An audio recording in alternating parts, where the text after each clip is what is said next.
They Sure. they they would take your scenario and say that 80% of what you're talking about is controlled opposition, meaning that they've been set up to be sort of agent provocateurs in the world, so they can actually drive the industrial military complex marketplace. In No, fact, I do.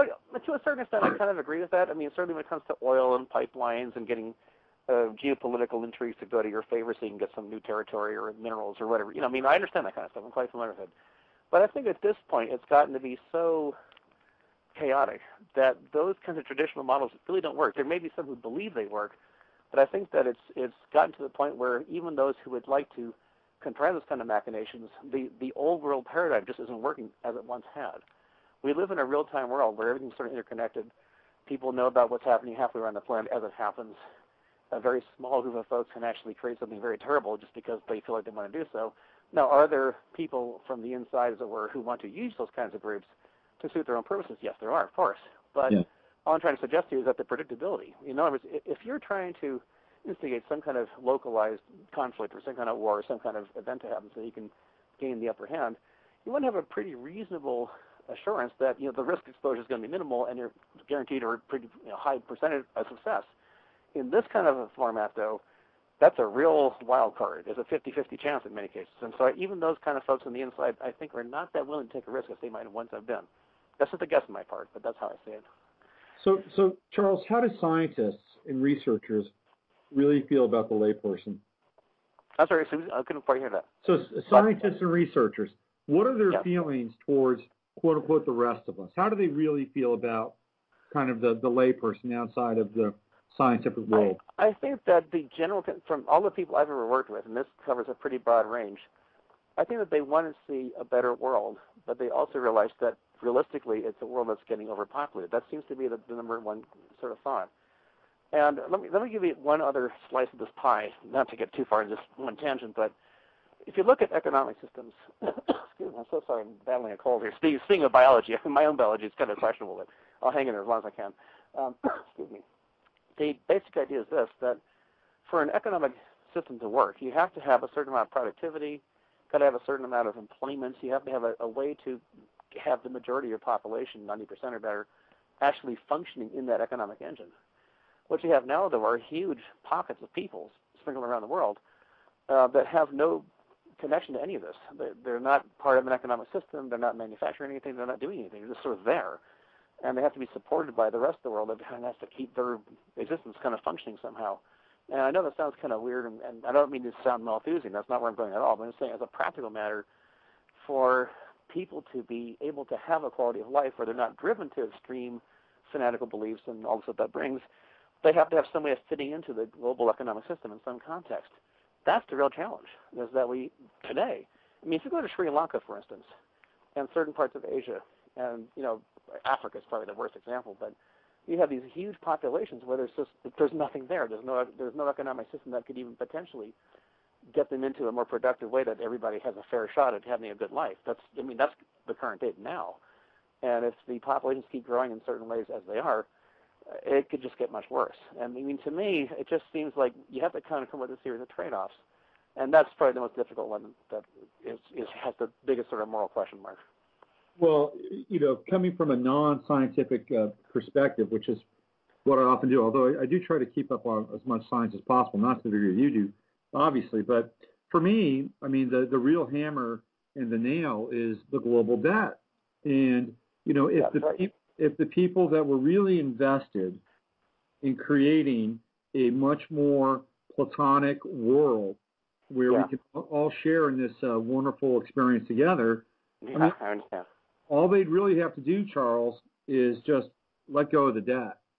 And well, in a way, yes, and in a way, no. I have a theory about this, and this is strictly theory, but as I said, I've spent a lot of time in various think tanks. Another think tank that I work with, by the way, is something called the Millennium Project. You might be interested in this. And they publish a State of the World book every year, and I've been in like 4 of these now. And they have these like 15 great challenges of the world, and they list these 15 major challenges as the primary drivers that change state of the world's health from a planetary perspective and where civilization might go in the future. And I guess the criteria is this, that about in the mid-80s, what's called the point of sustainable equilibrium passed. That is, there was a point where the world could support everybody on it in a healthy economic way. And it was from that point that it started to go downhill. Now, some people have theorized, and I might partially buy into this, that here in the United States, the sort of ground zero for capitalism, as it were, there were those in Wall Street and those elsewhere that were part of the Wall Street conundrum, as it were, who figured out that, okay, the United States is going to sort of collapse at some point. The Western economy, as we sort of know it to be, is going to have to go through a planetary scale reset. So we're just going to take everything we can and sort of, we're going to create this gigantic Ponzi scheme with these fake mortgages and these weird derivative interest rates and all these other things, and pop as much money as possible because we see the end coming, and then we're just going to go for it while we can. And in a weird kind of way, that is kind of how history has turned out. I don't know if it's true, but that's kind of a theory that does have some credibility to it. It has a lot of credibility to it, but it's still, I mean, for me, if you look at Maslow's hierarchy of needs, right? Yeah. And there's a point when you get towards the upper part of the pyramid where we're no longer concerned about our material well-being or our safety. We're now able to luxuriate in more abstract processes and begin to contemplate the nature of the universe and God and these wonderful things that people who have a lot of leisure time on their hands can do. And, well, maybe not so much leisure time, but at least the ability to extrapolate beyond the right. I mean, they're just not bound by the same rules of survival. I mean, they're not rummaging around a pile of fish heads, outside of a lake in North Africa in order to survive. I mean, so for me, it's like, I think if there was a real concerted effort to turn the tide on the planet, this is just my perspective, that there would be a combination of applied science and, in equal measure, applied humanity. When I say applied humanity, I'm not talking about some sort of false humanity. I'm talking about let's wipe out the debt, let's take the burden of all these poor people around the globe, of which, by the way, many Americans are now quickly joining the ranks of.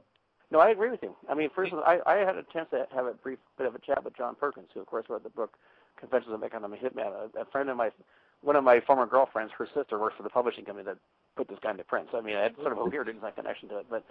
But this was a guy who was the exact sort of evil as you were talking about earlier. The modus operandi was to go mainly into Africa and find these weird countries and force them into these gigantic projects through the World Bank, through the IMF, to build a gigantic dam or a big highway or something they really didn't need, but they would just, sort of lure them into these giant projects. And then once the country went to debt, they would come in and say, well, I'll tell you what, since you can't pay off this debt, we want your timber, or we want your uranium mine, or we want your, fill in the blank, whatever the thing was that they wanted. And that's how a lot of these operations worked. I mean, these countries are forced into horrible debt situations. I mean, really horrible. Exactly. And that's why you see in the Congo, in Nigeria, and, Sierra Leone, and all these different places where you have these just god-awful, Zambia and Zimbabwe now, I mean, these just horrible, hell on earth nightmare kind of places, was really the artifact of these crazy schemes. And these came out of Wall Street. These came out of these sort of government operatives with their Wall Street companions, and they would come up with these weird schemes to put these people into forced debt. And now the same trick has been played here in the United States. I mean, see how I mean? So, I mean, that is evil. I mean, that's hardcore evil. Now, how do you unravel that and get to a larger consensus where people say, wait a minute, this has gone beyond just bad things. You're going to hurt the planet and life in general. And I think you're right. There is kind of a corner being turned. And I do sense that. I mean, I have these conversations all the time. One other thing I might throw in there just for the 2 cents worth. Over the past decade or so, I've spent a fair amount of time working with different venture capital groups trying to get different startups and different funds. And in the past, 7 or 8 years, I saw a really dramatic change where the interest wasn't just how much money you can make in a short amount of time, but really was the industry in question something that was green, was it something that could be sort of used not just because it's a good industry, but because it actually would help improve the quality of life and have sort of a larger picture kind of sense to it. And I saw this change myself personally, and it was quite something actually. So I mean, I have seen this effect take place. Whether it can happen to a large enough scale in unison around the world, that's sort of an open question mark, but that change is happening. So that's good. I mean, so here's my cynical nature kicking in. All right. All right. Sure. My cynical nature is the host is realizing, or the parasite is realizing, that the host is sick. Exactly right. That's precise. Robert, you hit the one. You had a beautiful metaphor. That's exactly where it's going to go. That's exactly right. Because when a virus or a microbe invades a living thing, eventually the host dies. And Right. people begin to realize the host is dying. That's exactly right. You couldn't have said it better. Self-sustainability in and of itself is not altruistic. Exactly. It's a selfish proposition, really. Yeah, I'm with you on that one. Absolutely. Yeah. Well, interesting. So I want to ask you about some scientific stuff. I mean, we've talked about theoretical morality, all that. Let's get down to brass tacks, because brass tacks. Okay. Well, the thing that's most interesting that I was hoping to sort of steer towards tonight, perhaps, there's several things happening, but the one that's kind of top of the list for me, at least, is a sort of intersection between nanotech and biotech, what I call nanobiology. And in the world of nanobiology, there's a subset of that now called synthetic biology. And this is the ability to literally build organisms on the fly as they need it. And you're thinking, well, why would that be useful? Well, think for a minute. A lot of manufacturing processes, like manufacturing computer chips or things of that nature, electronic devices, requires really huge, highly centralized, very expensive, and very complex machinery, as well as using an enormous amount of resources, including making a huge carbon footprint and water to run these kind of facilities. By extreme contrast, can one grow, microstructures or nanostructures with the same useful properties, but without these gigantic industrial facilities to make them possible? And at the same time, can one use the same mechanisms to create things only as they're needed, as opposed to having to create gigantic volumes of these things and sell them in mass to justify the cost? That's kind of where this could be going, and that's what I see right now. It's the Walmart model, isn't it? It's like it's the Walmart model using biology. Exactly. And so in that context, there's something called the. By the way, for all those folks that might be interested, you can go to something called syntheticbiology.org. That's probably the largest sort of centralized portal for all different conferences and events and publications. And by the way, if you go there, I go there pretty often myself, you'll find a fair number of conferences held here in Europe and elsewhere that really deal with ethics, and they actually talk about ethical considerations. And they're actually, in fact, by the way, the Millennium Project, headed by Jerry Glenn, who I've known for many years, one of his ideas, and I kind of agree with this actually, he sort of wants to form kind of like a scientific version of the United Nations. The United Nations is maybe a questionable example because it's highly corrupt, but let's just say we could skip that for a minute.